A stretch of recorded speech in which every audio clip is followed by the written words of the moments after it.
Well, yeah, rare, rare post. That's me. Um, I forgot to turn on the music. Oh my god.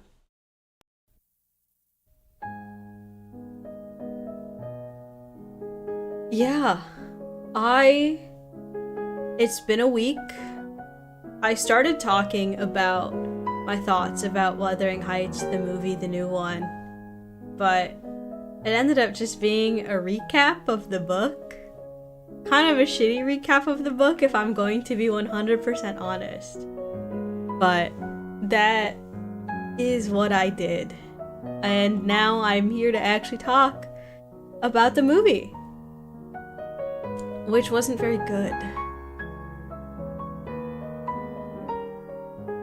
And I feel like the way I can summarize my thoughts on the movie is, oh my god, it's taking this like beautiful, gothic, tragic, obsessive story and just like taking every single thing that makes it interesting and replacing it with artsy sex scenes.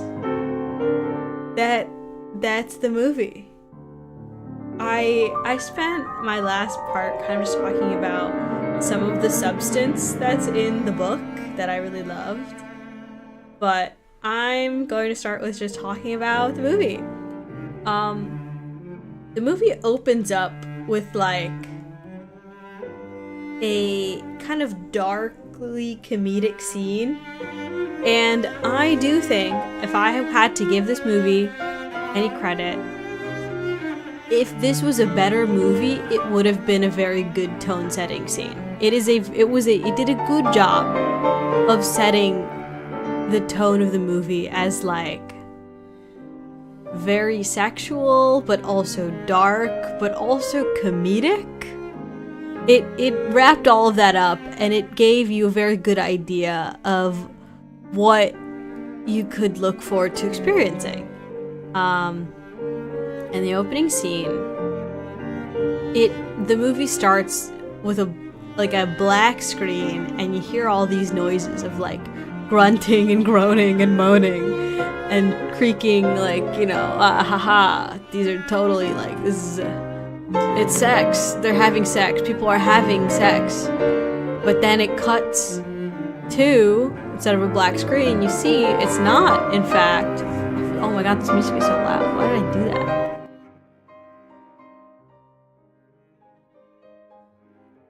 Okay. It's, oh my god, it's sex. But actually it's not sex, it's actually a guy getting hung, like on the gallows. And he's moaning and groaning because he's being choked to death.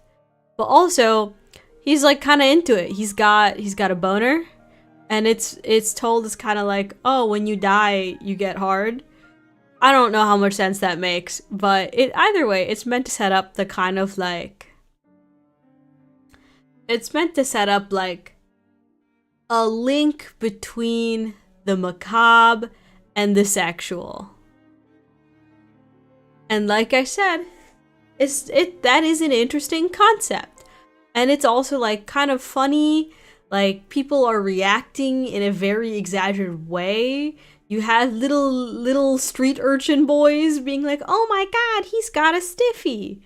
And it's like, "Oh, that's kind of funny actually."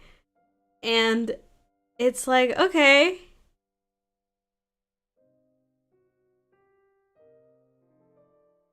And it's like, "Okay, that's kind of funny." And then the guy dies.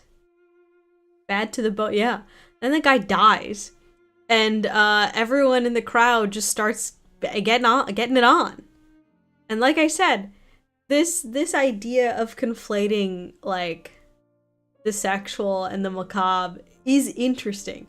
And in a better movie, this could have been pretty cool, of like, oh, something is going on here, of like with these people. And of course it's introduced that our young Kathy and our young Heathcliff are in this crowd to witness this.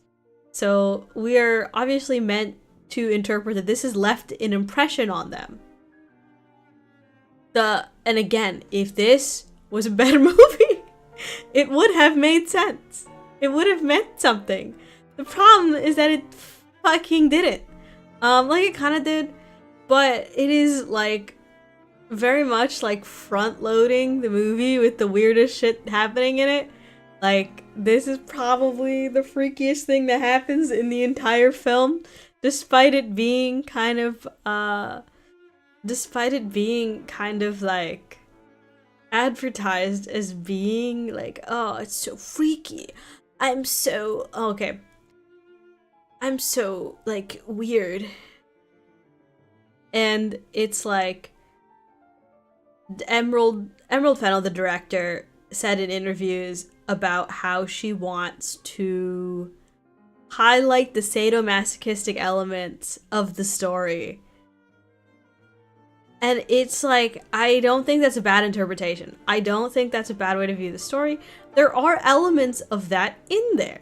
If you want to look at specifically Kathy and Heathcliff's relationship, it is like deeply obsessive to the point, like, it's not healthy. It is deeply obsessive to the point where it destroys the lives of everyone around them. Heathcliff famously, in this like soul-crushing line when after Catherine dies, is like, if I'm your murderer, you should haunt me. I would rather have you haunt me and blame me as your murderer than to live in a world without you. He like digs up her grave at some point. Like there's elements there. There's like the whole power dynamic between the two of them, about how Heathcliff and Catherine were initially raised like siblings. We're actually not gonna touch on the incest part. That part's actually not, at least in terms of how I am viewing it, is not as important, weirdly enough, to this whole thing. It could be. It is a little bit, but like, the point being that they were considered on the same level, but then after Catherine's dad passed away, they were no longer. And so they're, especially after Catherine comes back from the Linton's home, it's like, okay, there's like a power dynamic happening here, but it like, the movie just doesn't touch on any of that.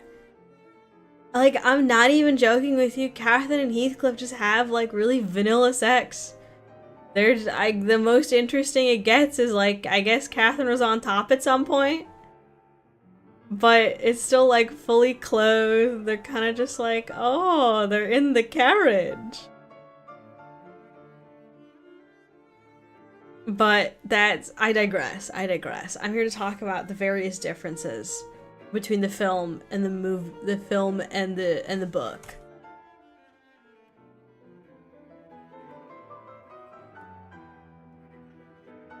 Oh, my OBS. Okay, I guess my OBS is fine now. Yeah. So it opens up with this scene that it paints this kind of morose, but like extremely horny, but also like comedic tone to the film. And I already from the jump, I just feel like the idea of this film having like a comedic tone to it just felt so out of place. Like, the initial novel is not really comedic, at least how I read it. I guess it's got like some moments that are like kind of goofy from my perspective as like someone, 150 years in the future. It feels kind of goofy that people did these things, but I never really felt like it had a comedic element to it. It is overall a very serious story, and I'm not against the idea of taking a very serious piece of media, like a very serious piece of fiction, and adding like a comedic tone to it. A little bit at some point, this is not structured at all. I'm doing this as a stream because I didn't want to script anything. I knew if I took the time to like write, if I had to like force myself to write like a script, this would never get done. So we're leaving this very unscripted, unstructured. But at some point, I wanted to kind of compare and contrast Wuthering Heights with other adaptations of things that I liked, that I think did the idea of adaptation much better, and even handled some of the things that Wuthering Heights is trying to do much better. One of which being inserting this like kind of dark comedy tone to this very like story that's initially very serious and like tragic. And the thing that comes to mind the most for me is the film adaptation of Shakespeare's Richard III from, I believe, 1995. I have a few different, there's actually, Shakespeare's Richard III is one of my favorite stories. It is one of my favorite Shakespearean works. It is a tragedy retelling the story of the War of the Roses between the Plantagenet dynasty and the Tudor dynasty. I'm not here to recap the War of the Roses. I feel like if I did, this would take 10 million years. That is a track I don't want to go on right now. But point being is that it is a tragedy. It is about this man, Richard III, whose father, Richard II, fought in this war as the rightful heir to the British throne, but lost. And so instead of the Plantagenet dynasty, it was taken over by, not the Tudors, actually, in the moment. I always forget their names. Oh, I do know it was Henry VI, though.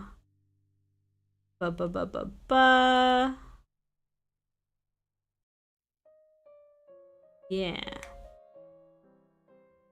Yeah, it was by York.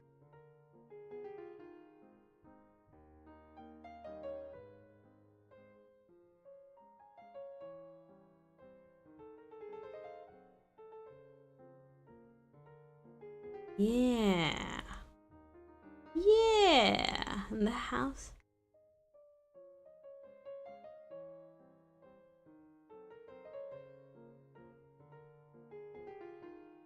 Yes, the House of Lancaster versus the House of York. That's what it was.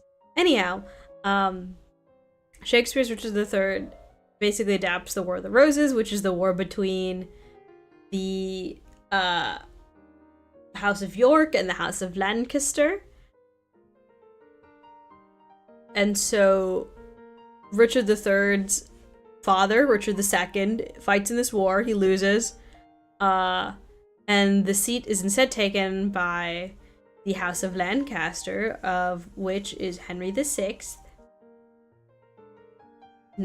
He's not the guy with the bunch of wives. That's a few Henrys later.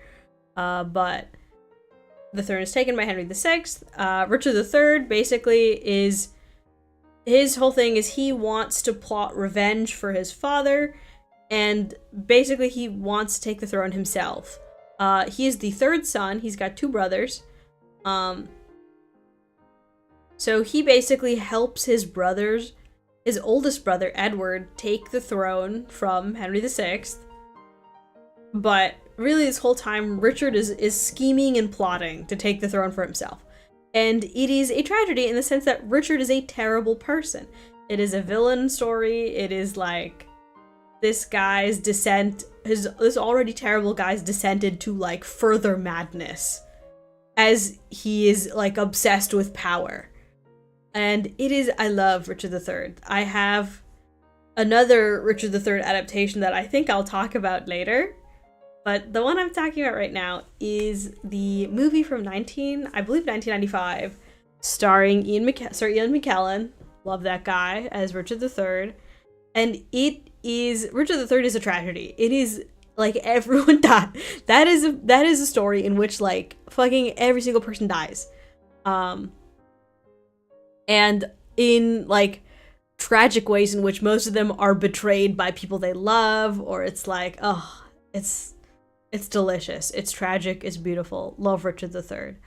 And so the film from 1995 is actually anachronistic in the sense that instead of being set in like 1400s England, it is instead set in basically World War II. It's not like explicitly World War II, but it's very obvious that this civil, this conflict is colored as if they were basically the Nazi party. And it's, in a lot of ways, even though it is like a deeply dark and unsettling story, it's like weirdly comedic at some points.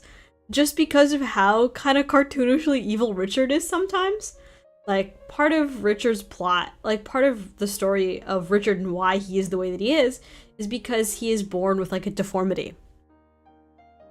I believe in the original text, he was kind of like a hunchback. He just looks kind of funny. He's just a funny looking guy. I say funny looking, like at the time they considered him like a child of the devil. Like they didn't really know what to do with birth defects at the time. But anyhow, he's born with like a type of deformity. And that really puts a chip on his shoulder and makes life much harder for him. And so there are like some of these points where in the film where Richard is like shambling around, like laughing. He's like shambling around and he's like whipping out his gun, and it's just like, oh my god. It's kind of funny at times, like especially the final scene of the movie. I really wish I could play it, but I really do think YouTube's gonna absolutely kill me, because last time I tried to play part of a copyrighted movie, it absolutely like blocked my stream. But I wonder, I mean, I feel like someone totally uploaded the clip on YouTube, but like I don't know if they'll let me play it. I don't know if they'll let me do it.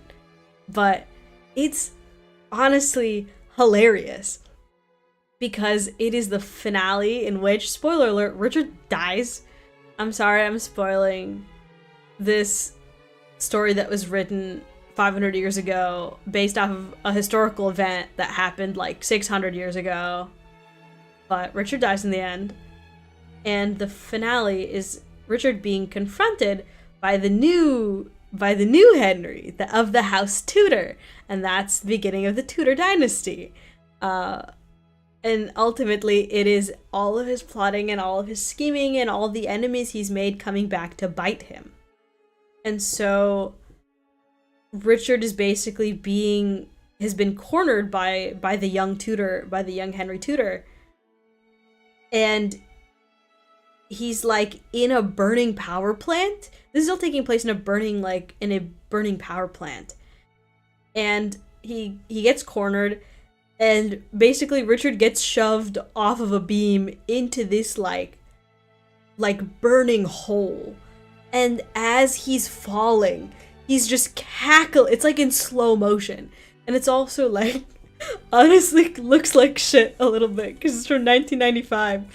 And the VFX, oopsies, the VFX are leaving a little bit to be desired. The VFX leaves a bit to be desired.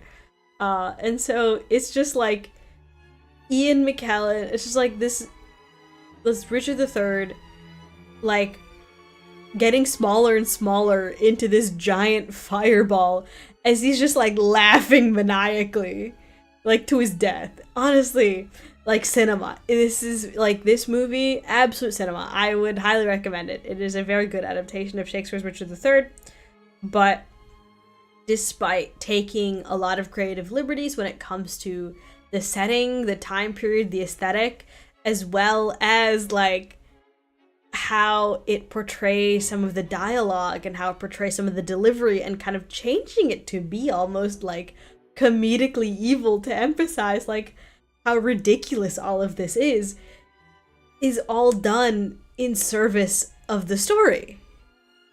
It's all done in service of emphasizing how ridiculous Richard is. his thirst for power and his like evil deeds that just keep building and building, his resentment that just keeps building and building. Like it's funny.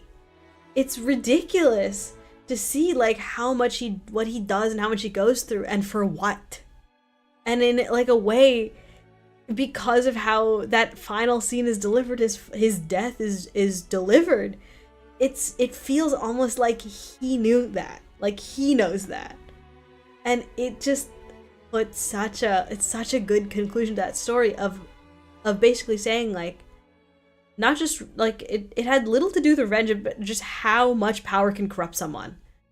How much, like, when you have nothing in your life but a thirst for power, at which you will stop at literally nothing, at which you will literally stab your own family in the back. What do you have left? And it is, oh my god, and it just it like rings, all of it just rang so hollow, like the Richard's desires rang so hollow that it was funny. And it was just like, oh, it's a good movie. It's a very good story. And all this to say is that if you, like, that it's okay to change source material. It's okay to change the source material. No one is upset if you, like, of course people who are going to be upset, but no one is going to be inherently upset just from changing the source material. People are upset, and this is a really shit movie, when you, instead of changing the source material in service of something, you do it for basically nothing. In the movie Wuthering Heights, Heathcliff is no longer a person of color. Quite derisively, Heathcliff was cast as Jacob Elordi, a beautiful white man. And like, I think he's, for a white boy, he's pretty solid. He's not bad. But the important part is that it erases a key part of Heathcliff's character, and that him being inherently othered. And again, it is not the first Wuthering Heights adaptation to cast a white guy as Heathcliff. It's in fact almost every single adaptation has cast Heathcliff as a white guy, except for like one of them from 2011. But basically every other Wuthering Heights casts Heathcliff as a white guy. But to be fair, I've only seen the 1939 one. But even the 1939 one, even though they cast Laurence Olivier, a white man, to play Heathcliff, they at least try and they put Laurence Olivier, like, they still try to depict that idea of Heathcliff being an other. They put Laurence Olivier in brownface, which isn't amazing, but like, it shows that the attempt was there to adapt. It shows that the attempt was there to adapt that core theme of the story of Heathcliff being an other. 6 out of 10 white boy. I would have to agree that he's a 6 out of 10 white boy. Like, he's not bad. He's not bad, but there are better white boys out there. I fear he's overhyped. He's mid. I mean, he's a little better than mid. There's better. He's not a bad white boy, but there are certainly better white boys. You know? Yeah, he's a solid 6 out of 10. But yeah. So even the iterations of Wuthering Heights in which Heathcliff is cast as a white man, which again, I have thoughts and feelings about how often that happens, and how people are even able to read the story without able to view the story without like understanding how intrinsic Heathcliff's non-whiteness is to the story. Oh my god. But yeah. So not only is Heathcliff not white, they don't even try to other him. I think I mentioned this before, but another change that they made was Catherine's father, Mr. Earnshaw. So they completely cut the character that is Hindley Earnshaw, who's Catherine's brother. If I'm gonna draw this onto this beautiful little chart, this beautiful little family tree. I'm just gonna cross out the characters that just did not exist in the movie. My man Hindley, goodbye. He doesn't exist. Along with Hindley's wife, Frances. She doesn't exist either. She's not there. Obviously, if Hindley's not there, Frances isn't there. Because Hindley's not there, Hareton isn't there. I'm just gonna cross out the entire second generation because they just didn't exist.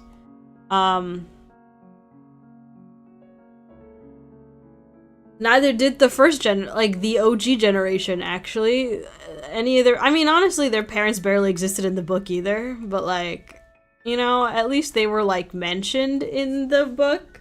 Actually, that's a lie. Mr. Earnshaw did exist. Mr. Earnshaw was there. He did exist. So it's unfair to cross him out. He was in fact a character.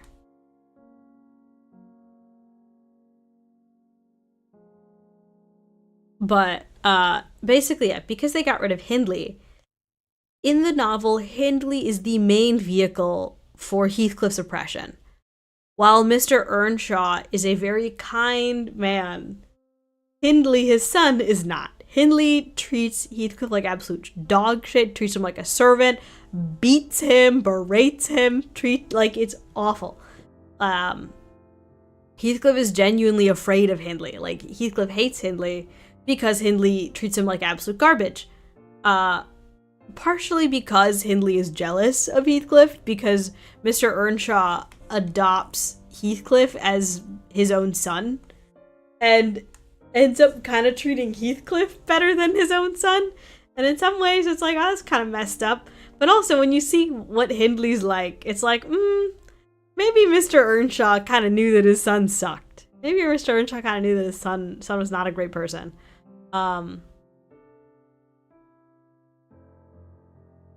But anyhow, Mr. Earnshaw is this, like, very kind man, while his son is not. His son is the one who deals most of the abuse in the book. But in the movie, Hindley doesn't exist. So the vehicle for abuse is now turned into Mr. Earnshaw.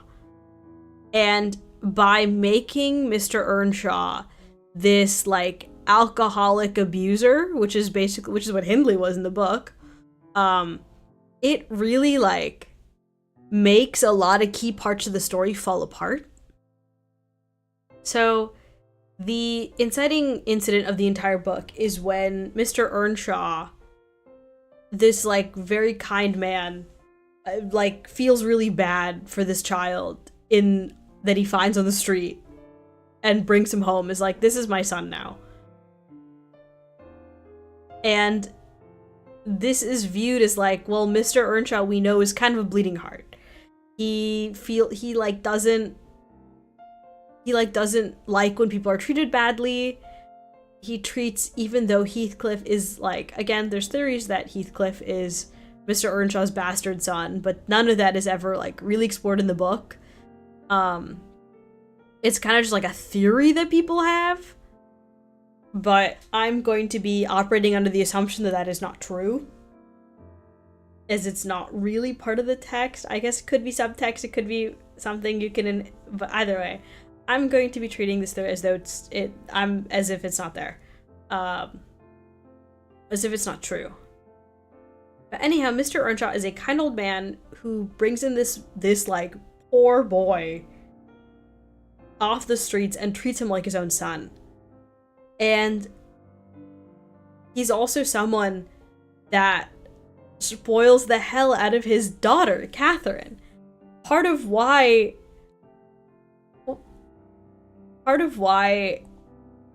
Catherine's behavior is the way that it is because she grows up spoiled by her father. Catherine is a very flawed character in a lot of ways. Like, this is a story in which everyone sucks. And part of where Catherine kind of gets a lot of the edges in her character are because she's spoiled by her father. A lot of the time when she kind of throws tantrums and she, like, doesn't get her way and kind of treats people kind of badly. Her father is always very quick to either forgive her or not reprimand her, just because he's just a sweet guy. He doesn't want his daughter to be unhappy. He doesn't want his kids to be unhappy. Well, he doesn't want his daughter. Hindley kind of goes through it. So rest in peace, Hindley. But like, he spoils the hell out of his daughter, and that's part of why Catherine is the way that she is. So when you go into the film, in which Mr. Earnshaw is this like awful, abusive, misogynistic, alcoholic. He's like, literally in the first 15 minutes of the movie, he's like, his daughter like exists. He's like, I can't believe I have to listen to women. I'm like, what the fuck is happening? What's happening? Who is this guy? And so, because Mr. Earnshaw is now the like abuser, he abuses Catherine and Heathcliff equally. So it's not really like, Heathcliff isn't particularly othered at any point, because the Hindley doesn't exist, so Hindley like singles out Heathcliff. Heathcliff is not like considered a racial other, so there's no reason for people to treat him like that. And both Kim and Catherine are abused, so it's not like it like actually sets him apart in a tangible way. Besides, I guess technically he is like a servant, so that does set him apart. But like every other character besides Catherine and Mr. Earnshaw are servants in Wuthering Heights. They're all servants, so that doesn't actually like really set Heathcliff apart that much. But it is kind of sweet that initially they bond. It is kind of sweet that they initially bond over like experiencing the shared abuse, which is a little bit how Catherine and Heathcliff bond in the novel. But the way they mostly bond in the novel, again, which I think the movie does such a disservice, just stripping away, is that Catherine too feels like a sense of otherness. Catherine considers herself not like, she is very wild. She's very like, she's like kind of mean. She has a lot of energy. She's very like rough. And she has this like unruly dark hair, which sets her apart from what she perceives as like civilized society.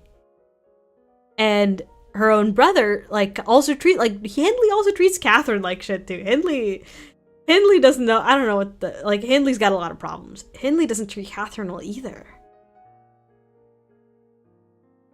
And it is also a little bit of Hindley's abuse that Catherine wants to escape. Though Hindley doesn't quite treat Catherine nearly as bad as he treats Heathcliff, because Catherine is still a noble, a white woman, and his sister. Like, he still has a level of respect for her that he doesn't have, that the only person he doesn't have that respect for is Heathcliff.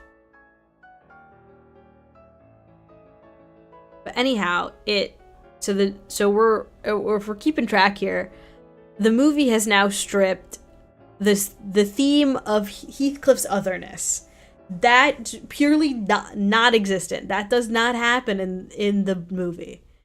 It also strips Catherine's otherness, as well as the impetus for Catherine's kind of more prickly nature of her character.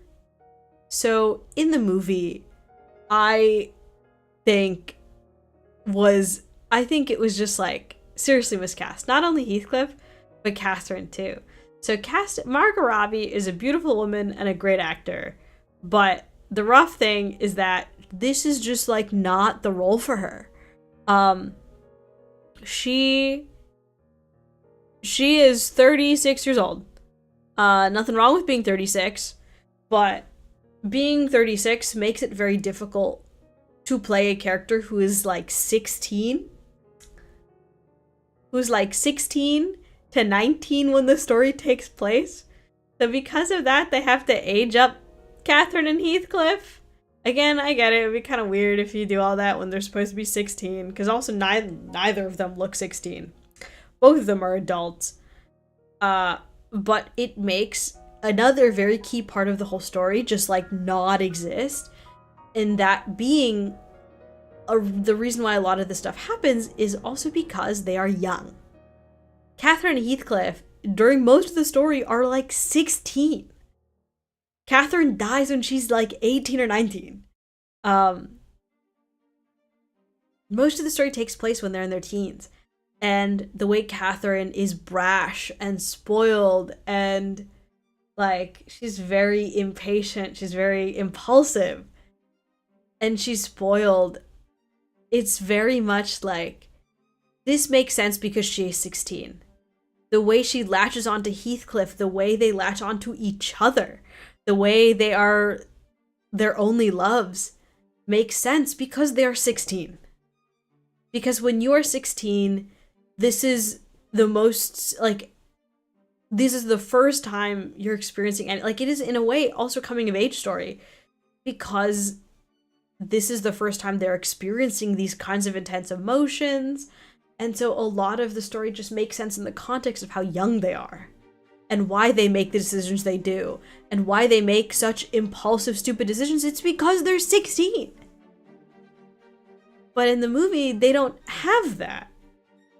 Instead, like, I kind of respect it in a way for not sanding down Catherine's character. Like, Catherine is, in the movie, is kind of unlikable. Like, she's kind of annoying. And huffing and puffing and is like, I can't believe you would do that. And she does, like, kind of childish pranks to Heathcliff, like, but all of it just feels so uncanny weird. Because Margot Robbie is fucking 36 years old. And Heathcliff is like, Jacob Elordi is like, also in his 20s or 30s. Like, none of these people look like they're young.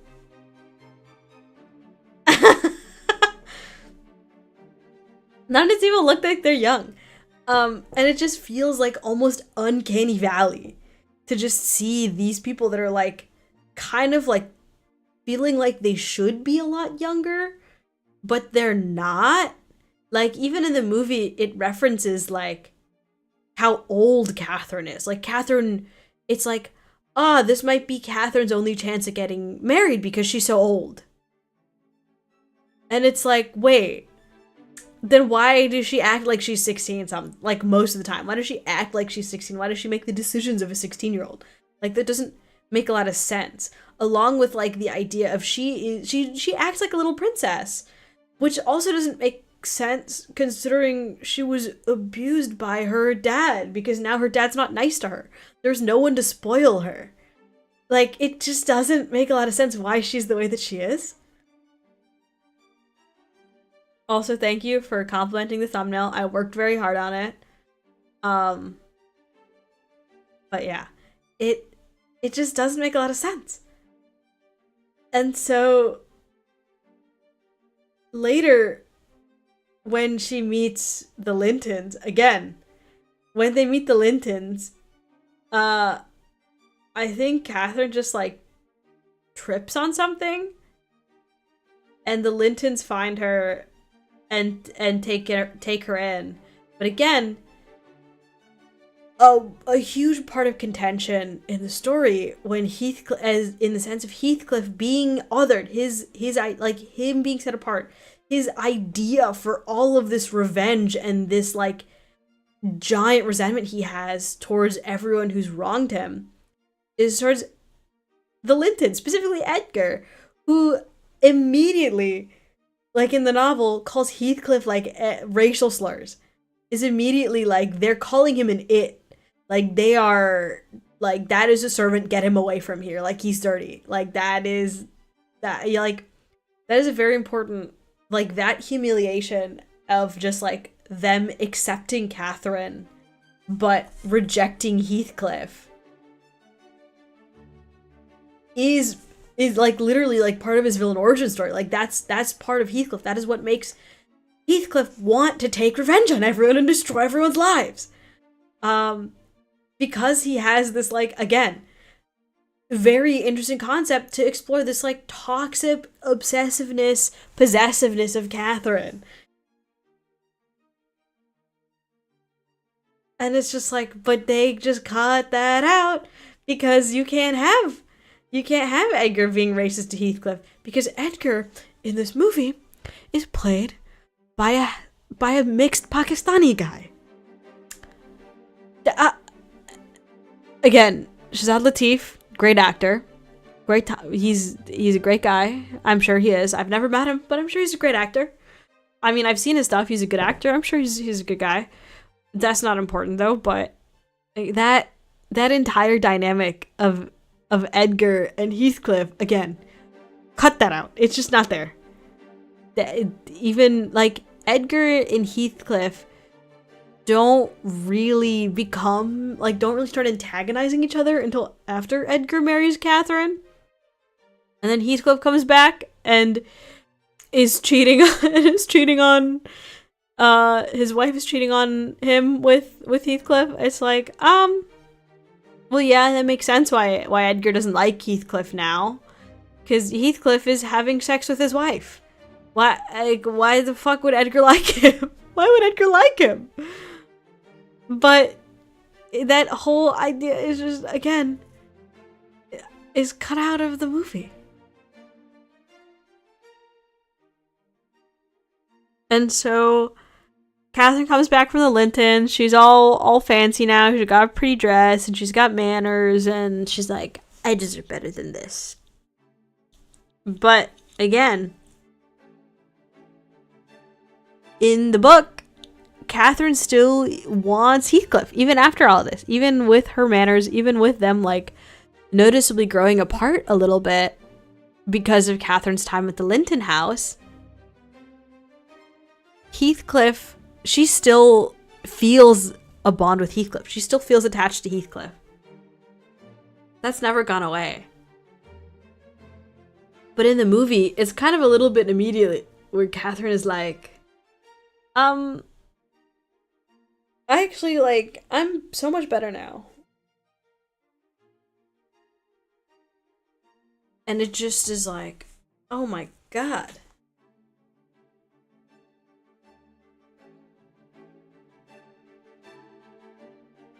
But, oh.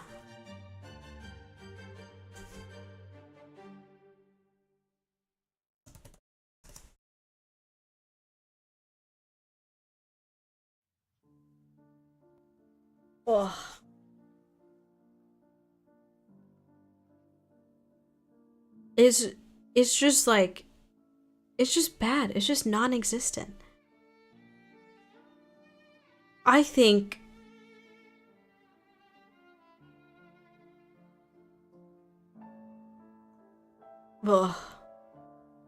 sorry, I am regathering the thoughts a little bit, but I'm just like so fundamentally disappointed in whatever the hell's going on with this movie. Like, they quite literally take everything in the original story that makes the original story meaningful and just like substitutes it with artsy sex scenes and pretends that they are the same. Catherine is no longer young and naive. Catherine is played by a 36-year-old woman, so they abandon that part of her character. Heathcliff is a hot, sexy white guy, so they can't make him oppressed. Like they can't like pretend that he's oppressed. So that's not in the plot either.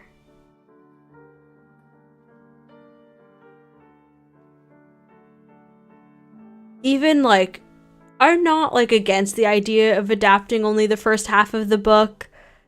That's basically what every other adaptation does, and that like, because it is such a massive story. It is like that's like a 400-page book. Like, there's a lot that goes on. So if you're trying to condense that into like a 2-hour movie, I don't blame most adaptations for choosing the route of only adapting half of it. Because that is kind of a self-contained story, and that is valid. But it's also like, because they cut out the second half of the book and also cut out the interesting parts of the first half of the book, it is like, well, what is there? it just like it doesn't like it kind of sanitizes Catherine. It does, like, I do respect them leaving in like some of like kind of leaving in like Catherine just being kind of annoying, like Catherine being spoiled, Catherine being like Catherine like treats people badly. At a lot of points, like she makes fun of Heathcliff, she makes fun of Nellie, like she kind of treats people pretty badly sometimes. And that's real, but it also like again cuts out a lot of the complexity as to why she is the way that she is. It kind of just puts on like a blanket. Oh, her dad hit her. Her dad sucks and her family's poor, so it's actually okay that she's materialistic. Again, Catherine's materialism and kind of obsession with status is one of the more interesting things about her character. She goes to the Lintons and she is enamored by their opulence and their power and their class because she views that as something that she's entitled to. As someone who is also landed gentry, that is something she should be entitled to, but she doesn't have. And it's not like her life is bad. She is still landed gentry.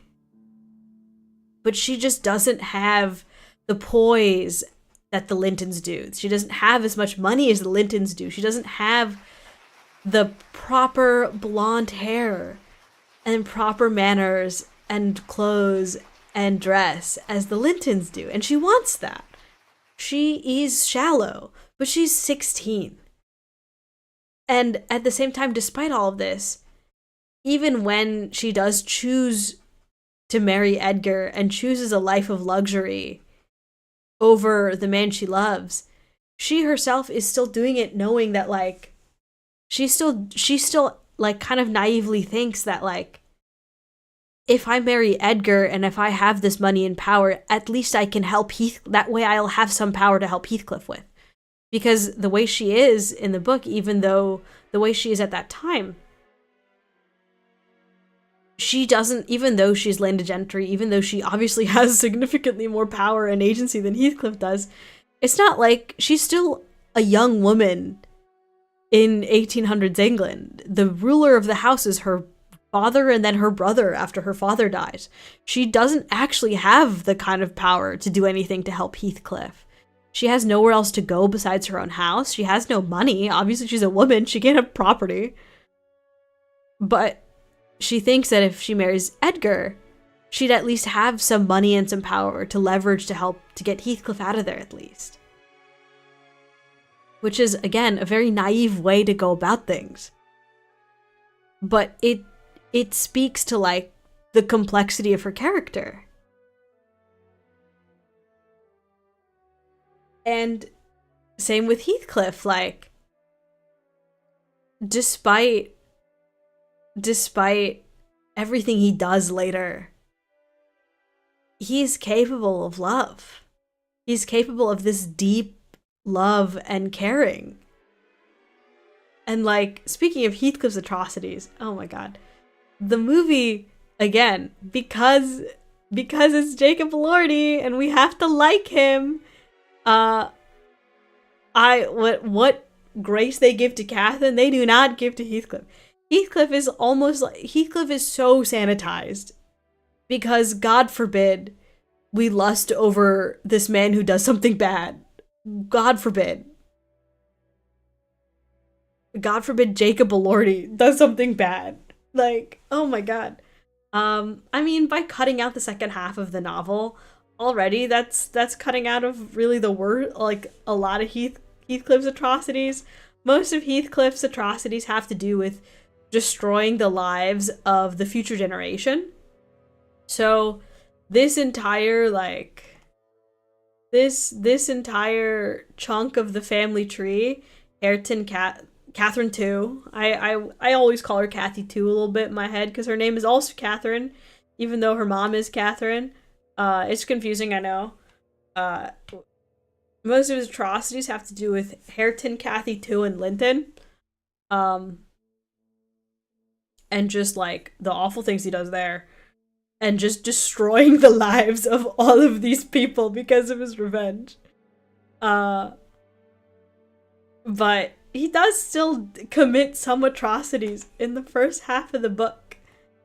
And the movie, genuinely, I think this is one of the worst things the movie could possibly do. Like, genuinely, I think Emerald Fennel needs to be locked up for what she did to this. The main atrocity that Heathcliff commits in the first half of the story has to do with his wife Isabella, which I know.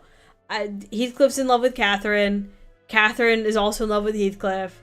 You know, just look at the family tree. But they're not together because Catherine chooses to marry Edgar, but then Heathcliff fucks off. Heathcliff gets really sad because he only heard Catherine saying, "I can't marry him, that would degrade me." But doesn't hear the part where she, like, passionately confesses her love, so he's, like, cries and runs away. But then 3 years later, he comes back being he's ballin' now. He's got money. He's got a nice haircut. He's got nice clothes. He's no longer, like, he takes baths now. Like, he's doing a lot. He's really moved up in the world. And so when he comes back, he, as part of his grand, like, again, it's implied that he planned this from the very, like, he knew what he was doing from the very beginning. He seduces Isabella Linton, who is Edgar's sister. So he seduces Isabella. Isabella falls in love with him. And part of this is because of his grand plan of revenge. He not only wants to take the estate of Wuthering Heights, he wants the other one too. He wants Thrushcross Grange, which is where the Lintons live. He wants both of them. And part of that grand plan is to marry Isabella. And so there's some implications that he's been cooking this from at this point. Like, he really puts that into action in the second half with the second generation. But there's some implication that he's been cooking this very, like, since the first half of the book. But anyway, he seduces Isabella. Isabella agrees to marry him. She marries him. But turns out, Heathcliff only married Isabella so that he could get access to Thrushcross Grange, and also to take out his frustration on Catherine, because he's not with Catherine. Part of why he marries Isabella is because he can't be with Catherine.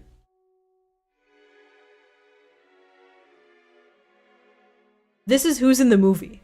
I've crossed out the people who are just, like, not in the movie.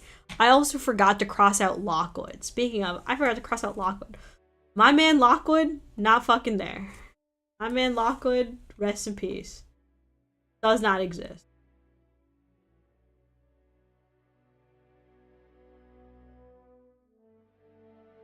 Goodbye, my man Lockwood.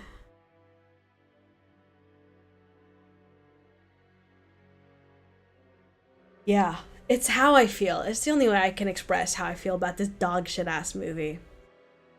But, yeah. Heathcliff seduces Isabella, marries her, and uses Isabella to take out his revenge, but also his frustration at Catherine, not being able to be with Catherine. And even before Catherine dies, like, he violently abuses Isabella. Like, there's no sugarcoating this. Like, it is very graphic and explicit in the novel. He hangs her dog in front of her. He hangs her dog. He beats her, he berates her, he throws a knife at her at some point, and which, like, nicks her on the neck. Like, it's really bad. It is just awful what he does to Isabella. To the point where Isabella, after she gets pregnant, again, also implied that Heathcliff, like, sexually assaults her too, because at this point Isabella doesn't like him anymore. But somehow Isabella has become pregnant. So you can kind of put two and two together there.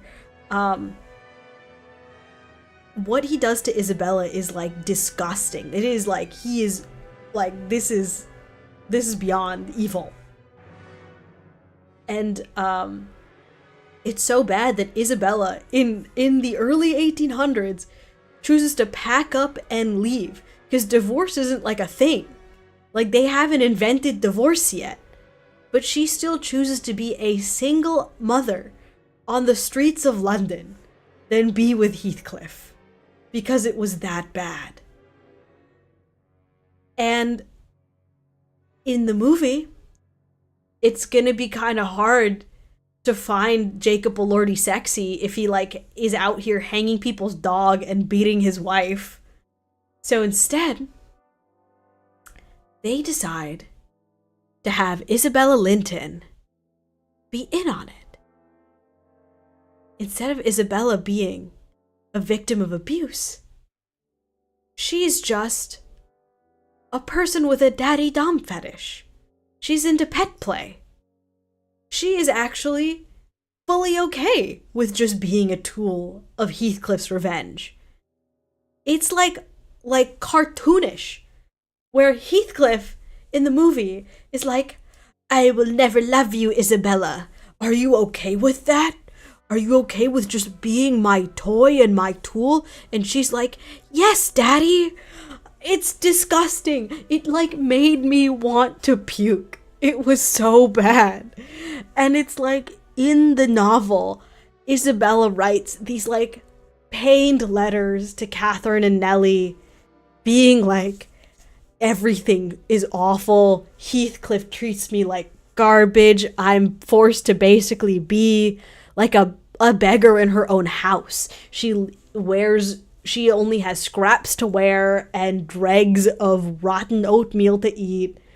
Heathcliff beats her and calls her stupid and like, oh my god, it's just really bad. She writes these letters as like a cry for help. And in the movie, they keep the letters, okay? They keep the letters.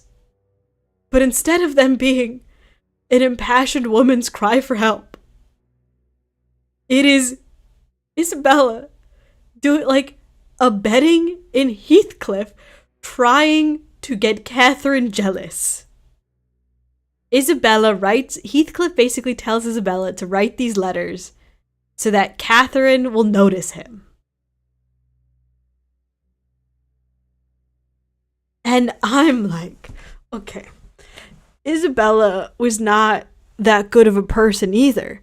You know, Isabella also called Heathcliff racial. Like, I don't think she called him like racial slurs.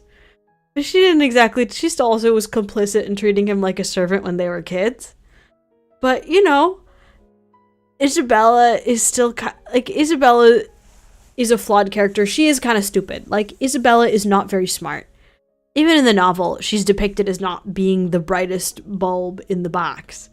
Because she's kind of spoiled. She's very flighty. Like, she's a little rich girl. She only knows certain things and only lives a certain way and treats people a certain way. But, you know, that doesn't mean she deserves to have happened to her what happened to her in the book.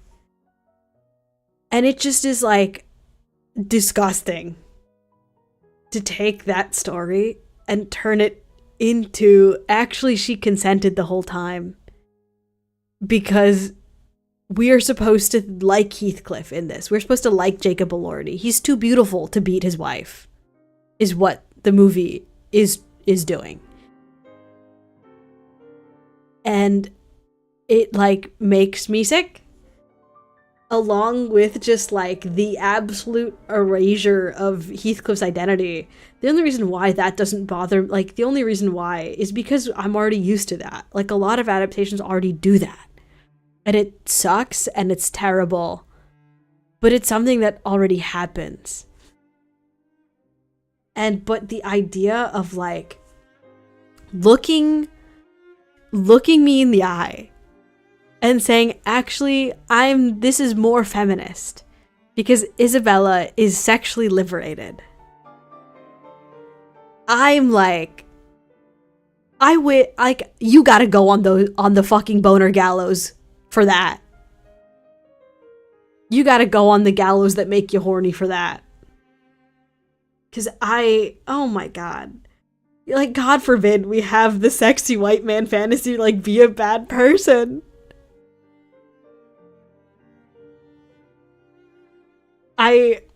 It's like, it's just, I can't. It's truly, like, something else. Like, Heathcliff doesn't get to be othered.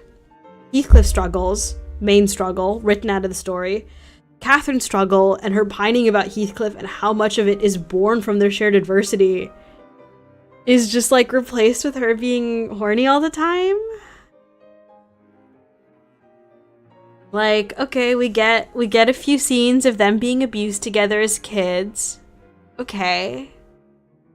But then after that, it's just her jacking it to Heathcliff and then having crazy adulterous sex with Heathcliff. And that's it. That's the movie. Even, like, honestly, one of the funnier changes is replacing Joseph, the, like, crotchety old preacher, and Zilla, the like, shitty housekeeper, like old crone of a housekeeper. With, like, in the movie they're like young and sexy, and that's because in the movie they bang. They have to have them have sex in the movie because we gotta make Joseph, the crotchety old preacher, we gotta make him young and hot. Because how else are we gonna watch him go to town on the housekeeper? Like, so we have, like, on the scale of changes, it's annoying because, again, removes another aspect of the story. Joseph is like a real character. I mean, he sucks, like, Joseph sucks, but he is like complicit. He is like enables Heathcliff's abuse. Like, that is part of it. Joseph is a commentary on the, like, kind of puritanical values of the time and how hypocritical it tends to be. Like, that's the purpose of Joseph's character, and I think that's interesting.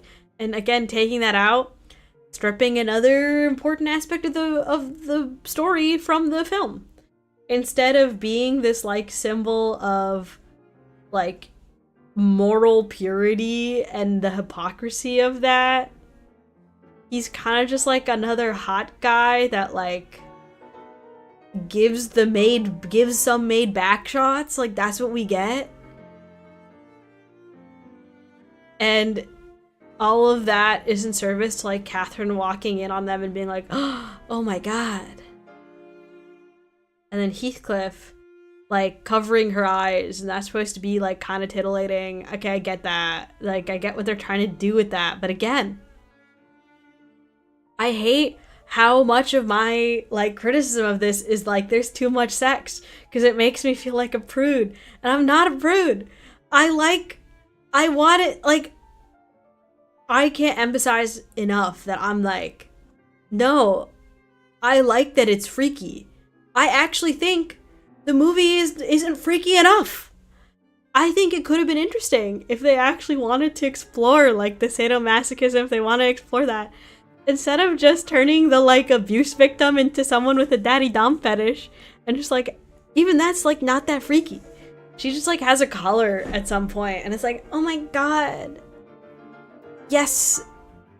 When Heathcliff is like, oh, you're just going to be I'm never gonna love you, you're just gonna be the outlet for why I'm trying to get Catherine jealous, and she's like, yes, daddy. Like, that's it. That's as freaky as it gets. And even she, like, makes fun of Heathcliff. Like, again, in the book, she does stand up to Heathcliff at times, but again, she is beat for it. But because she doesn't have power. But in the movie, she, like, makes, like, a witty comeback to Heathcliff, and, like, nothing happens. Because, I don't know, man, I guess they want it to be funny? Meanwhile, the, like, parts of the movie that really could have been, that they really could have, like, done something with, they just don't. The idea at the beginning when they conflate, like, the sexual with the macabre, like, never really comes back. It never really comes back, even at the end. Like, even towards the end, after Heathcliff comes back and him and Catherine start having an affair again, in the book, they do not consummate their relationship. In the book, Catherine died, like, she reunites with Heathcliff. The most they get is they kiss, but they are never able to, like, truly realize their love. That's, like, part of the inherent tragedy of the fucking story, is that they're not able to realize their love before Catherine dies. And that is, like, part of the inherent tragedy. That's part of why Heathcliff, it, like, literally is so obsessed that he goes crazy. Like, he loses his fucking mind. He destroys the lives of several people.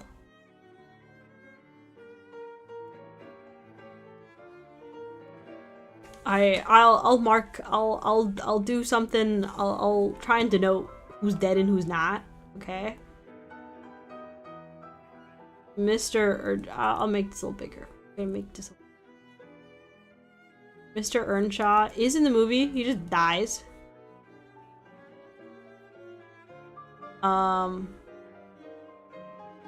Catherine's in the movie, but she dies.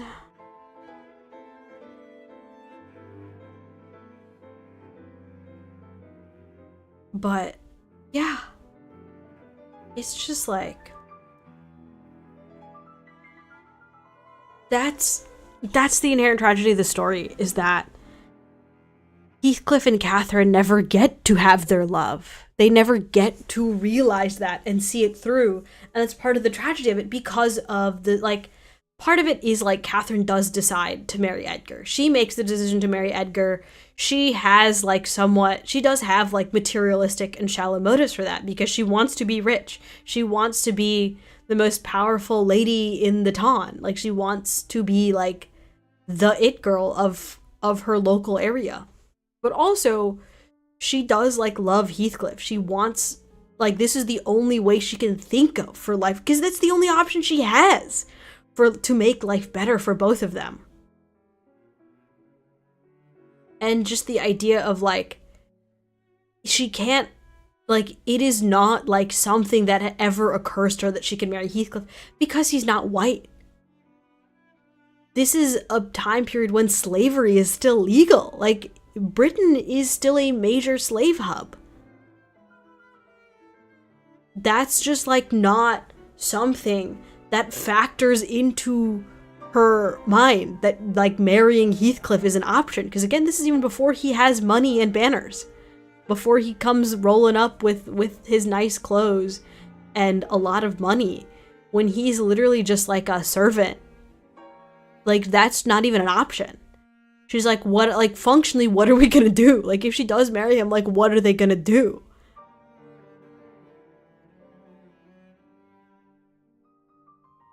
And so, the fact that they can never be together is like, integral to the story. But obviously, this is Emerald Fennell's Wuthering Heights. So if it's something that's meaningful to the original story, we can't have it in the movie. In the movie, while Catherine does marry Edgar, she has an affair with Heathcliff. Like, there's like a whole montage of them banging on the rocks and in the house and after her dad's funeral. Like, they're banging. And it just is like, okay, so they do get to be together. Like, they get to be together. Okay. Is there like, the movie, like, kind of a little bit hints at how that, maybe they could make that interesting and explore that, of, like, it deepening the obsession, of it deepening, like, how toxic they are for each other. But we kind of don't, because they just keep having an affair, and at some point, Heathcliff is like, I could kill Edgar. Like, I'm gonna kill him, and then we can actually be together. And Catherine's like, whoa, we're gonna pump the brakes here. I just wanted to have, like, a fun and freaky time with you. I don't, like, actually want to kill my husband. I actually think that's, like, a bad idea if you did that. Again. While they're having... This is all said while they're having vanilla missionary sex, by the way. They don't do anything freaky. They don't do anything weird. They're just like banging in the carriage or whatever.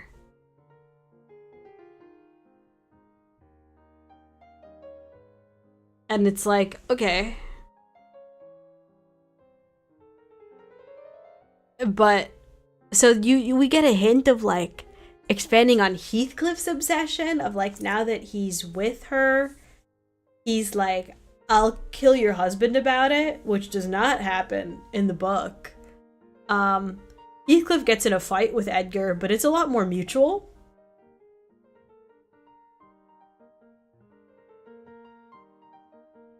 And it's just like, okay. So we don't get to have that. Instead, Catherine's like, actually, I don't like you anymore. You are trying to kill my husband, and I don't want you to do that, so leave. And so she gets mad, and Heathcliff gets mad, and then he fucks off, and then Catherine dies. And Catherine gets pregnant, and then she dies. I know, sudden. It's actually not very sudden, but like, it is kind of sudden.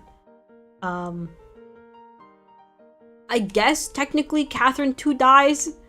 In a way she dies, because Catherine has a miscarriage. Again, to completely eliminate the idea of the second generation. Isabella never gets pregnant. Hindley and Francis do not exist, so Hareton doesn't exist. And technically, Catherine too dies before she's even born. So not only does she exist in the movie, she also dies. So she gets to have both.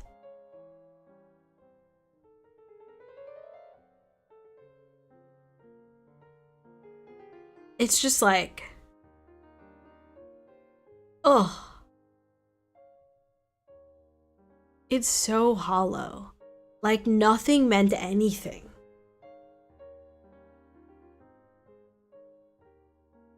And it's just like,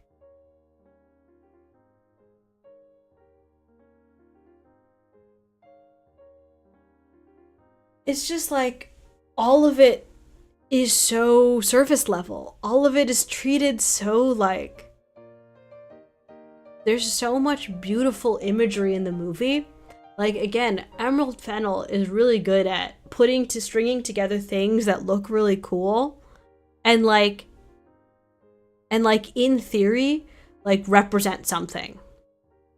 But it's the kind of thing where if you think about her imagery for more than like a second, you're like, this is stupid. You're treating me like I'm an idiot. It's all so shallow, because usually when it comes to like symbolism and like alliterative like imagery in film, is it's meant to allude to greater themes in the story. But the problem is that this story doesn't have themes.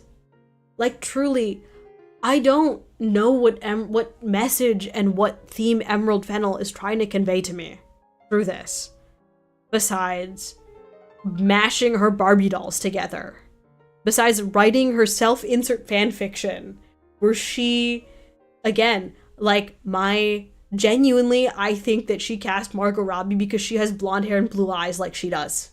So that way she can pretend that this like beautiful version of herself is having missionary sex with Jacob Elordi. Because that's the freakiest thing she could think of. She's cheating on her husband. And it's like, okay, I lied. That's not even the freakiest. Like, she's done freaky before. Like, I don't get it. Like, her other movie, Saltburn, again, I'm biased because I didn't like Saltburn either. I don't really like any of Emerald Fennell's movies. I think she's not a very good filmmaker. It's been like 3 movies now that have all fallen flat. That could have been something. She's had 3 movies that like so far like had something in there, but all of it just fell flat. She's done this 3 times now. I just don't like her as a filmmaker. I just don't think she's a good filmmaker. Like, Emerald Fennell loves to do this thing where she pays homage to other films. And I think that's beautiful. Like, I think that's really great. I think it's totally okay to be, like, inspired by other films and other pieces of media. That's what all film and media is, really. It's just getting inspired by other things. But because, you know, a lot of the time, the point of being inspired or paying homage to other films is usually like, you are borrowing this imagery, borrowing the symbolism, borrowing this concept so that it can be in service to the story you are trying to tell, that you can better tell the story you are trying to tell. The problem is that there is no story that is trying to be told here. So really, it just feels like you're taking, like, this movie, even visually, like, falls flat, because it really just feels like you're taking Sofia Coppola and Tim Burton, and there's a few other directors that it's been compared to as well. Just the ones that I could think of immediately are like Tim Burton and Sofia Coppola, because that's pretty obvious in, like, how everything is shot and framed.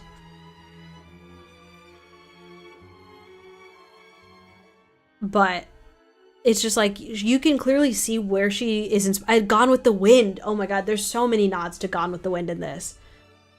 Like, you just take all those concepts and all those images, and she just chops it up, and like it's like the movie is like she made a Pinterest board.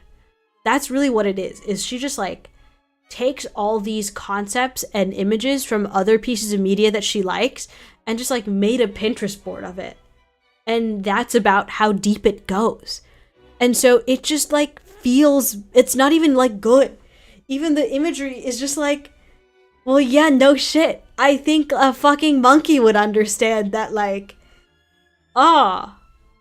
Catherine, after she marries into the Linton family, is like a doll. They treat her like a doll because they don't, like, they treat her well, but she doesn't feel like a person there because she's not with Heathcliff, right?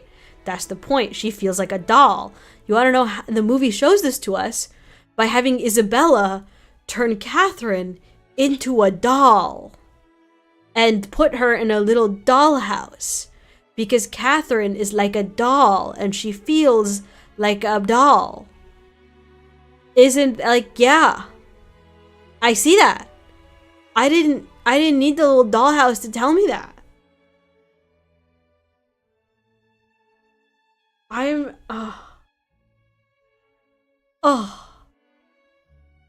just, like, aghast at how bad this fucking movie was. And I think the thing about this movie that I'm really mad about isn't even inherently, like, that Emerald Fennell made a shit adaptation of Wuthering Heights. Like, that is what I'm mad about. But what I'm especially mad about is that usually when a popular adaptation of something comes out, that is, like, what defines that story now.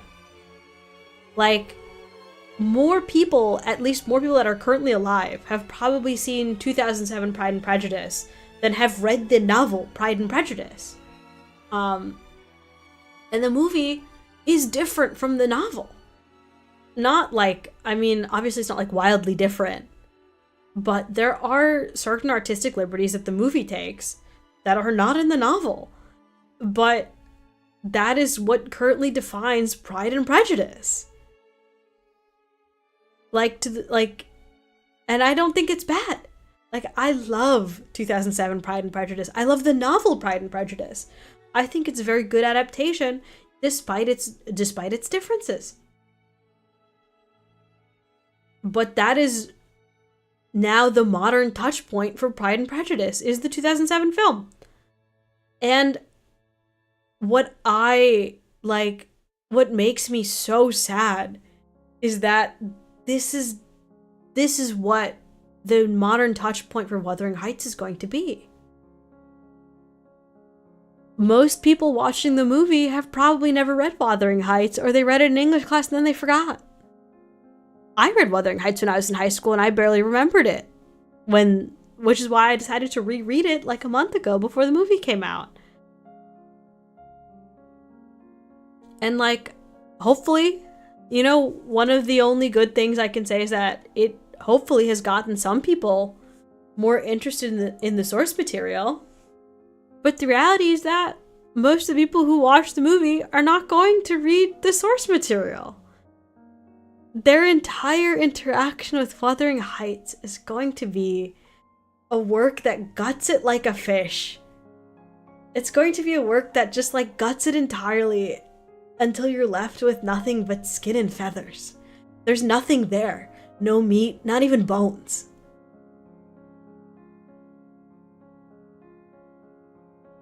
Just bits of fat and skin and feathers. Because there's nothing there. There is no story there. It's just banging your Barbie dolls together that have the same name as characters from Wuthering Heights. And like, as a concept, sorry, I got texted.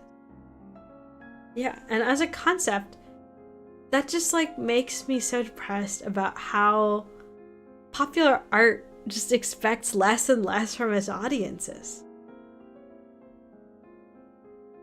Media has to be made for the lowest common denominator, and that's like not a new concept, but it's something about how like the standards of the lowest common denominator are just getting lower and lower. I know it's like something that everyone's saying. There's like a whole article called like that came out that's like, finally smooth-brained Wuthering Heights, and like it's like it sounds, you know, cheesy, but that's exactly what it is. Modern people can't handle a complex story about trauma and oppression and generational trauma and cycles of abuse and racism. So we're just gonna have to get rid of all of that and make it about sex, because people understand that. It's like honestly insulted that like people are being treated like that. You can't watch a movie without there being a sex scene every 10 minutes. And they're on their phone, so the plot has to literally be spelled out to you. Like every time something happens in the movie, like they have to tell me what's happening. Like this movie is in fact guilty of that. Of like having to tell me what's happening. Having to have what bare fucking bones story there is spoon-fed to me like I'm a baby. Oh, she's depressed and she feels like a doll, so we're gonna make her look like a doll. Catherine died, so there's this cartoonish string of blood that shows that she died. Mr. Earnshaw was an alcoholic, so he's surrounded by glass bottles because he drank himself to death, and he's an alcoholic. Mr. Earnshaw is a bad guy, so in the first 2 seconds he's gonna say, wow, all these stupid women, huh? Because they have to tell us that he's a bad person. And it's just like, it's so sad. Like, we deserve better. We deserve better than studios just assuming the only way for Wuthering Heights to have a place in modern audiences is to take away everything meaningful. And just assume that regular people are incapable of understanding it. It is literally Wuthering Heights for people on their phones. Except, like, even, like, genuinely, I think, like, people on their phones,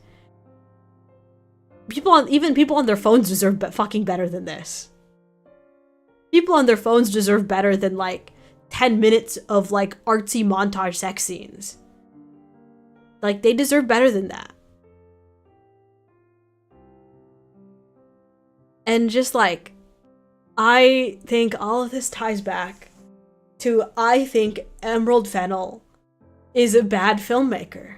I'm not gonna sugarcoat it. I've watched the 10 million videos from the 10 million video essayists that I follow who are like, you know, I don't actually think Emerald Fennell's that bad, you know, she just was trying something. And I'm like, no, fuck you, Emerald Fennell. I think she's a Nepo baby that doesn't deserve the claim that she has. I think she's a bad filmmaker. I think even the movie that she won an Oscar for, like, fell flat. Promising Young Woman, like, that was her one good movie, like, the closest thing she had to a good movie was Promising Young Woman. And I think the reason why it's good speaks to, like, this concept as a whole of, like, white people myopia, like, specifically privileged white people myopia. I don't want to get into that whole thing, because I don't think I can adequately, like, articulate it, but I sure am gonna try. And it's the idea of, like, how people in, like, a certain strata of privilege had just, like, have never had to examine a perspective outside of their own, and thus become incapable of being able to, like, truly understand perspectives outside of their own. It is, like, it all ties back into, like, people who read Wuthering Heights and just can ignore the fact that Heathcliff isn't white. Can think that there's a universe in which Heathcliff is a white man. Just, like, all of the, like, spelled out for you on the page, like, racialized oppression of Heathcliff. Just ignore it in favor of, I guess he's white because the book doesn't say that he's from a country that isn't white, so therefore he's white. Just, like, speaks to never having had to think about, like, an experience outside of your own. And I think that's where Emerald Fennell falls flat as a filmmaker, is that she is, and that inherently, like, makes you a bad artist. Being unable to depict and understand a perspective that's not, like, I think, like, 75% of art is that. It is using art as a tool to experience and understand perspectives that aren't your own. And being a good artist is being able to understand these things. And I just think Emerald Fennell in her filmmaking is unable to do that. I think even in her best film, which is Promising Young Woman, was her best film because that is something she connects to. That is a movie about patriarchy and like rape culture, and that is something I believe she's probably had to experience in her life. Something that she has probably firsthand experience with having to encounter, of, like, entitled men and being degraded in that way and being dehumanized in that way. Like, that is certainly something I believe that she's had to think about. And she was able to depict that in the film she was able to depict that well. But even the end of that movie falls flat because she built this oppressed character and had, at the very end, had her call the cops. Even though the initial, like, the instigating element of the movie is a woman whose sexual assault wasn't taken seriously by, like, law enforcement and society, which ultimately led to that woman's demise. And the main character is a different person. And despite knowing this, in the end, the ones who save the day are the police. And that's just like, oh, you've, like, never actually had to experience, like being in a difficult position. You don't even understand the concept that people can be betrayed by law enforcement, even though you wrote it into your own fucking movie. Like, she understands that as an idea, which is why she wrote it in the first place, but she doesn't actually understand it. Because in the end, she still has the day saved by the fucking police. Because at the very end, when the main character is finally there to expose the people who wronged her friend, she calls the police. Because, of course, a rich white woman trusts the police. And even in her next movie, Saltburn, which I also think is not good. Again, Saltburn is another film that is just like, I think there are pieces of a good movie in Saltburn, but I think the pieces of a good movie from Saltburn are really just good pieces from better movies.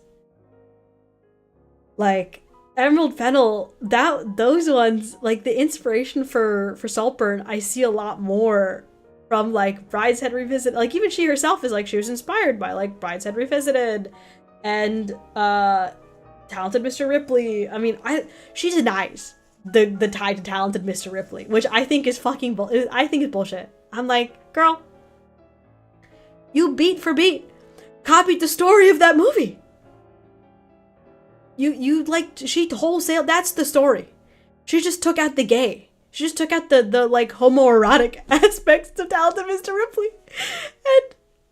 and made him straight. And made it like some half-baked class commentary. Again, as a rich, she went to fucking private school. She went to British private school. Her parents are rich. She's friends with royalty. That was her upbringing. Her 18th birthday was covered in a magazine for rich kids. She is a rich white woman from England. Her idea of class commentary, again, even though Saltburn is not explicitly an adaptation of A Talented Mr. Ripley, to me, it is an adaptation. It is a really shitty adaptation of A Talented Mr. Ripley. Because I'm like, you can't lie to me and say that it's not. You just can't. You can't lie to me and say that it's not. But she is pretty open about her other inspirations. And I'm like, yeah, I see it. And I'm like, that's where the good parts of Saltburn come from. The interesting aspects of Saltburn all come from the good movies she's being inspired by.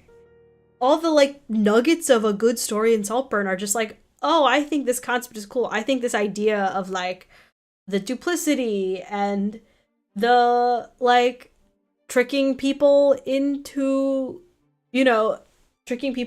like a false sense of security and like pitting people against each other and like the classism of it all and like all of that. I think that's very interesting. But you know what? All of that was just done better in A Talented Mr. Ripley. God, I fucking hate you, Emerald Fennel. They gotta take her camera. They gotta take that from her.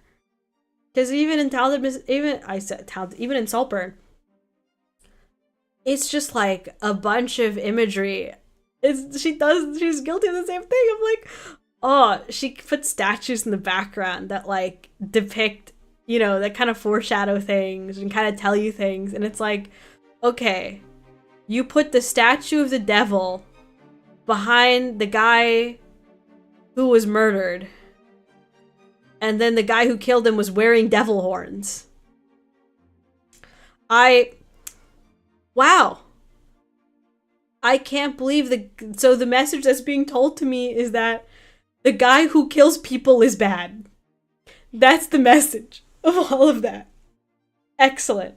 Thank you for spelling this out to me via like costumes and imagery and artsy statues. Like, thank you for telling me this. That the guy who killed someone is bad.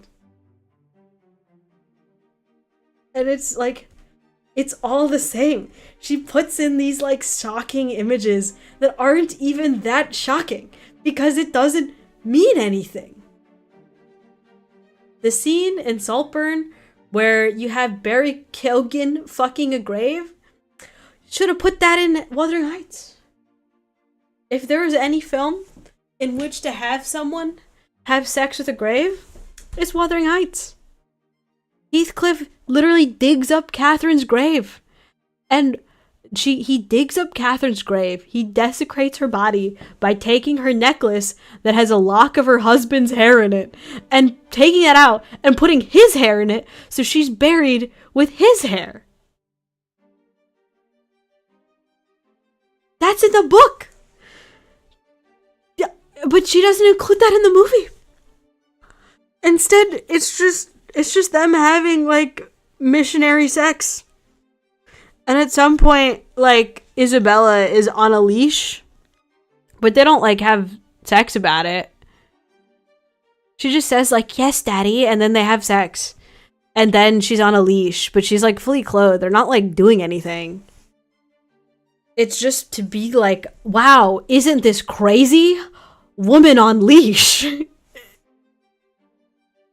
And even, like, when Joseph and Zilla are, like, young and hot now and having, like, sex in the barn, like, she's getting back shots in the barn, and he, like, takes out the whip. He doesn't even use it. Like, it's the facsimile of, like, something freaky, of, like, oh, he's taken out the whip, and he's calling her a bad girl. Wow. He puts a horse bridle on her. Oh, is that, like, are we going somewhere? But no, then it's just a gag, and she gets back shots, and that's it. Like, truly, I think this movie would have been better if it was freakier. My criticism isn't the fact that it's horny. It's that the horniness is really stupid.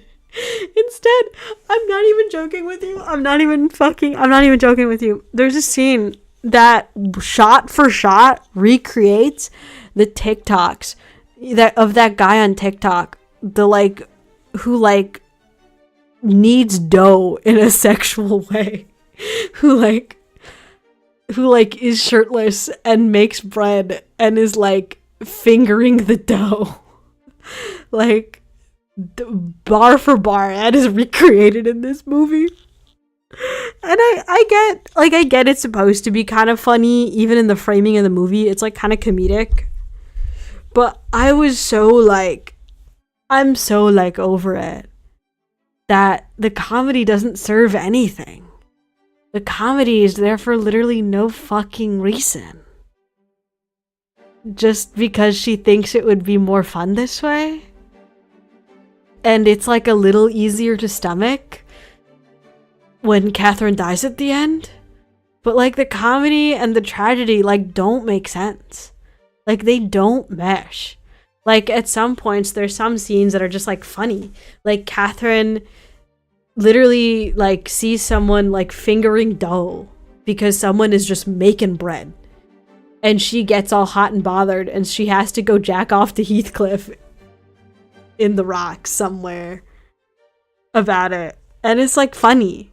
And then Heathcliff walks in on her and like licks her finger. It's like, ooh, wow. Like I saw someone else describe it as like, it feels like when you're watching a reality television show and they have them do like a challenge or they gotta be sexy. They do like a lap dance, like on Love Island or something, when they have to do like a lap dance challenge. And these are just like regular people and not like strippers. So they don't really know what to do besides like, I guess like grinding. This literally, I can't stress enough how this movie is fanfiction. There's nothing, like, honestly calling it fanfiction is a disservice to fanfiction. I've read better fanfiction that like expands on the themes of an original work. This doesn't expand shit. It's just like self-insert fanfiction that a 14-year-old would write. And I guess that is what Emerald Fennell told us that she is going to make. But I think that's fucking stupid. I think that's a terrible way to make a movie. It's a little bit, like, I don't think it's a terrible way to make a movie, but it's a terrible way to make this movie. There are some stories in which I think the framing of, like, it being from the perspective of, like, a horny 14-year-old is, like, would expand on the themes of said story. Like, it would be an interesting way to examine the themes of a story. But Wuthering Heights is not one of them. There's nothing that the initial, like, the original story and the themes benefit from by being told in this way. All it does is rob this, like, beautiful, tragic, gothic piece of fiction that like is soul crushing. Like I love, like this book is so good. The novel is so good. Like there are scenes that just like I felt in my soul that were just like breaking my heart. That I'm just like, oh my god, that I'm like I just am going to think about now. They're just going to live with me forever. Because it meant something. And just like every other fucking movie that she's made, in 1 year, not a single person is going to remember this movie. Saltburn was so popular when it came out. It made such a splash, everyone was talking about it, and 1 month later, not a single person cared. Because it's shocking. You get to see Barry Keoghan's whole dick and balls in that. That's pretty sick. But that, like, doesn't matter. That's not, like, a thing that sticks with people. The messaging, the, like, half-hearted, class-conscious messaging of it, of, like, middle-class people are snakes that want to take everything, and rich people are kind of annoying,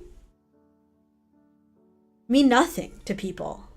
There's no, like, meaning there. There's no story to tell. There's nothing, like, genuinely interesting happening. And Wuthering Heights just takes that even further. It is somehow even worse. Because at least Saltburn was borrowing pieces of better movies.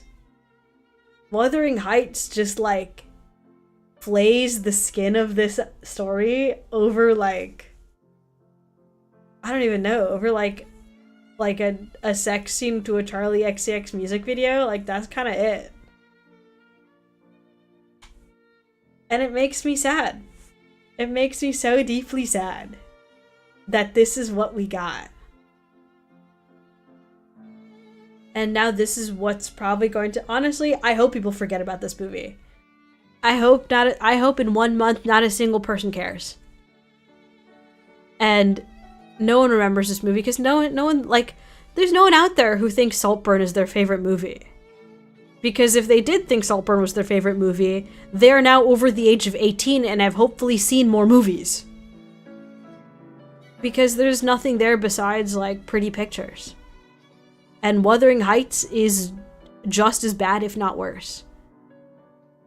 Like, it's forgettable, it's hollow, it's shallow, there's nothing there.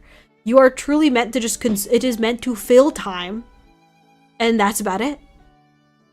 And the idea of, like, film and media being reduced to that, like, makes me so sad. And I can't be that sad about it. Like, there's so much, like, I'm not, like, being doomer about it. I can't, because there's so many good movies. There's just so many amazing films that are coming out.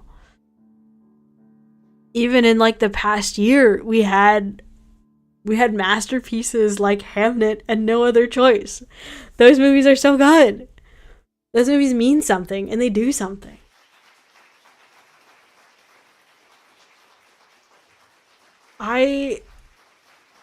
I think that this movie, I think Wuthering Heights gets compared a lot to Frankenstein, which I think actually is a pretty decent, if you want to compare something, if you want to compare classic, iconic Gothic novel adaptations from the past year that have strayed from the source material, and also coincidentally star Jacob Elordi, I think it's a pretty good comparison.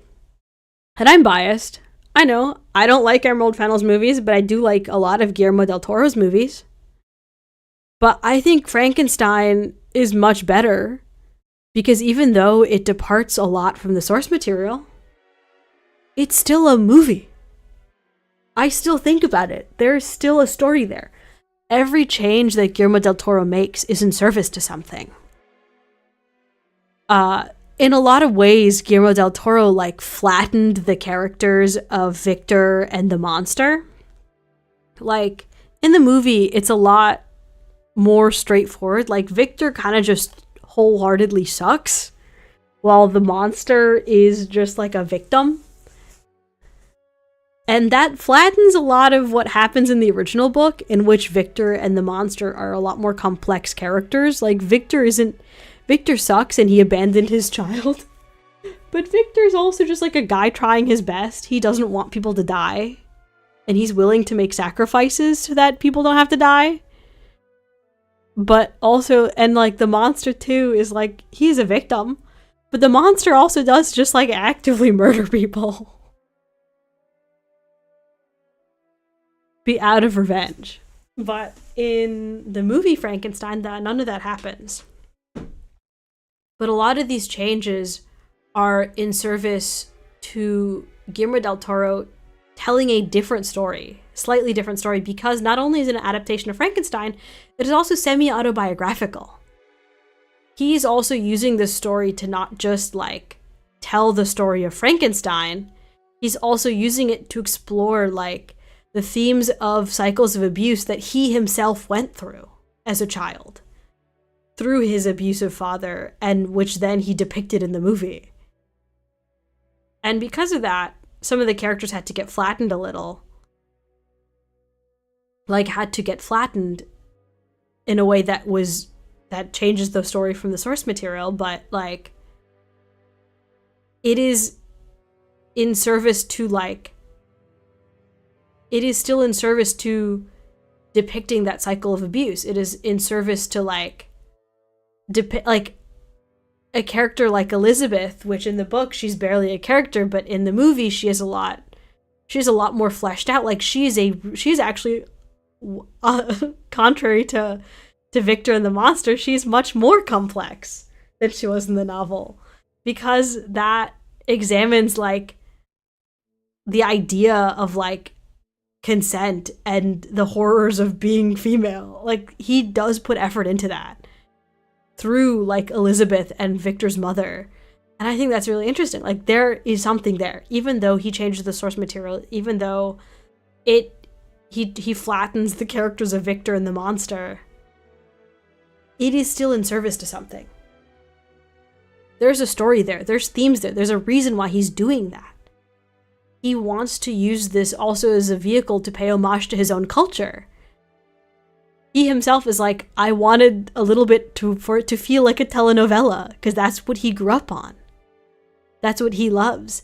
And he used that to tell the story of his own life, but also to tell the story of Victor and the monster, of like what the original themes of Frankenstein were, of creation and sorrow, and of like responsibility, and trying his best to still maintain the ideas that Mary Shelley put in, because she wrote that novel like when she was experiencing unspeakable personal tragedies of like her own marriage and her own miscarriages. Like, he still tries to include that. He still includes that in the story. And I'm like, but also he is trying to tell his own story that like adds to the story that's already there. Like there's something there. And it's just like, there is no comparison there. Like, while Frankenstein is a movie that's trying to tell a story, while Wuthering Heights is not. And it just, ugh. Emerald Fennel, when I fucking get you. Please, we gotta stop letting her adapt iconic, complex pieces of media and turning it into fucking TikTok, Pinterest boards. We have to stop. We have to stop letting her do this. We have to stop letting her get away with this and making $10 billion off of it. We gotta stop. One person at a time. Next movie she makes, just don't buy a ticket. That's what I did. I didn't watch Wuthering Heights in the theaters. I pirated it.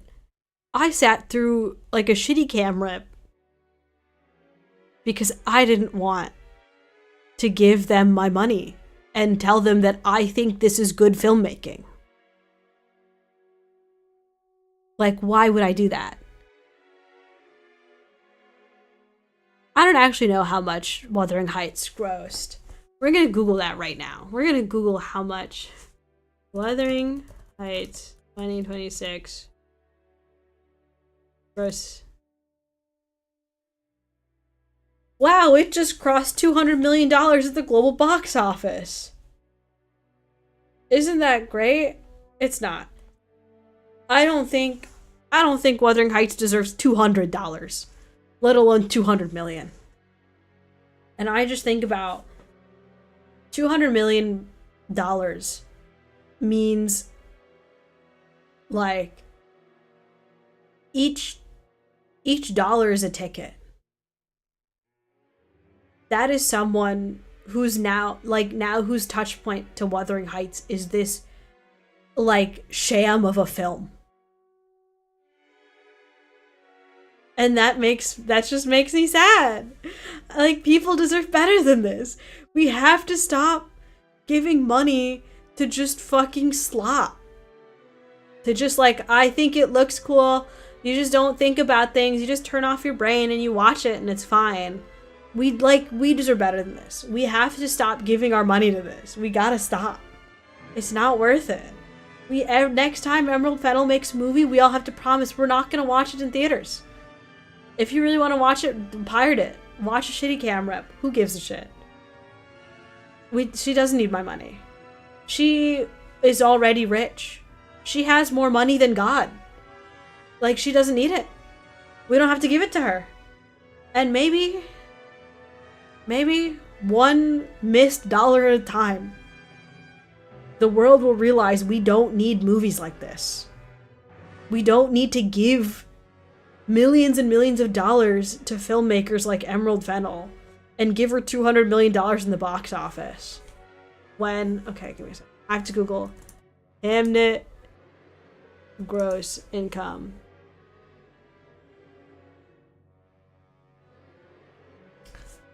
Hamnet didn't even make half the amount of money. Hamnet did make some money. Hamnet be making money, which really glad. Hamnet deserves it. Hamlet made $92 million internationally, which is pretty epic. Which again, I think is really... America domestic was only $23 million. Come on, guys. Hamnet deserved more. Hamnet didn't even get half of what Wuthering Heights grossed. And Hamnet is like a Shakespearean epic.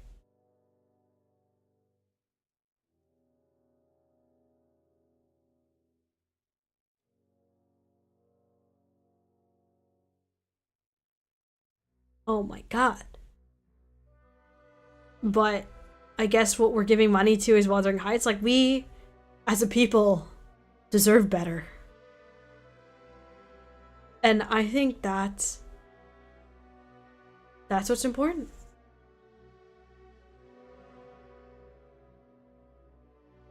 I have now spent 2 hours. I spent 2 hours talking about how much I hate this fucking movie. I've been thinking about this for like 2 weeks now. My poor boyfriend, after I watched the movie, had to spend just like 3 days listening to me talk about it. And he's like, he doesn't care about this. I mean, he was listening to me, he was nice about it, but I know he doesn't care. He didn't watch this movie. He's never read Wuthering Heights. He just has to. I think he just doesn't deserve to have my pure hatred channeled into him for 3 days. And I've been trying to tell every single person I know that was thinking about watching this movie, I'm just like, don't watch it in theaters. Doesn't deserve it. And you know, that's my personal crusade. Every dollar that didn't go into the pocket of Emerald Fennell is a victory for me. And I just hope that we can all stand strong. Because we deserve better than this.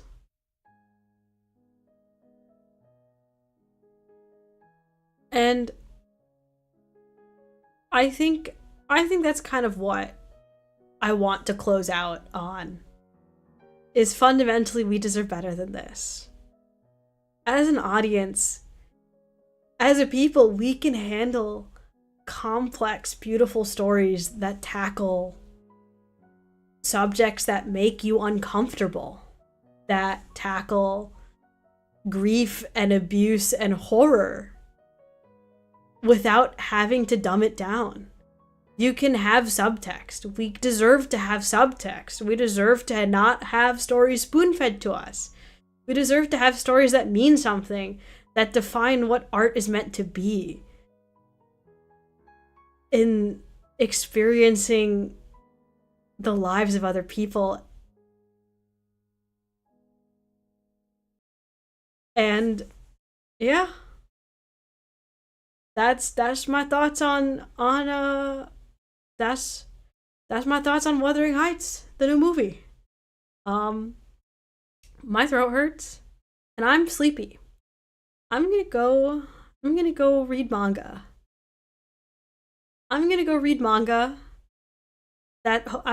go catch up on Witch Hat Atelier.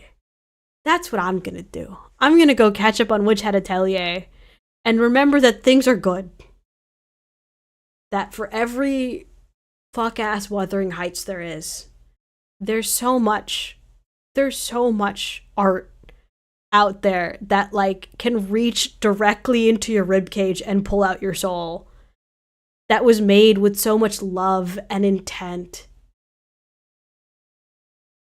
That deserves to be out there.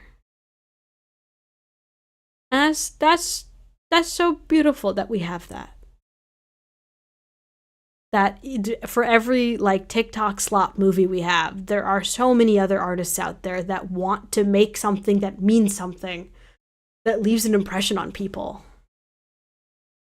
that want to express something from the bottom of their heart. And that will always be what defines media and art and fiction. And I love that. Anyway, good night, everyone. Thank you for tuning in to my horrified ramblings. And I hope I've convinced at least one person to not give their money to Emerald Fennel. Good night.